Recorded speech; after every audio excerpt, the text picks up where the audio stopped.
Jelang Lebaran, Kepolisian Resort Aceh Singkil, Dinas Perindustrian dan Perdagangan Aceh Singkil, dan Dinas Kesehatan setempat merazia sejumlah swalayan di Aceh Singkil. Razia ini untuk menertibkan produk makanan yang tidak bersertifikat halal. Selain memeriksa sertifikat halal di kemasan produk makanan, petugas juga memeriksa tanggal kadaluarsa dan kelayakan produk makanan yang dijual. Dari hasil razia ditemukan produk-produk makanan hasil produksi home industri lokal yang tidak mencantumkan tanggal kadaluarsa di kemasannya, sehingga berbahaya untuk dikonsumsi. Petugas juga mendatangi pabrik-pabrik produsen makanan lokal untuk memeriksa izin usaha mereka. Para pengusaha diingatkan untuk mencantumkan tanggal kadaluarsa bagi setiap makanan yang diproduksi mereka.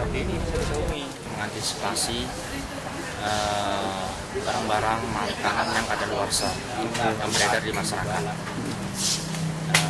dan barang-barang makanan yang tidak bersertifikat halal. Ya.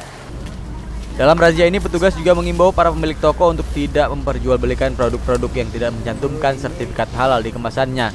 Sementara untuk produk yang sudah kadaluarsa dan tidak layak dikonsumsi, pemilik swalayan diminta untuk menarik produk tersebut di pasaran. Dari Subul Salam, Roni Rahendra melaporkan untuk Aceh Video.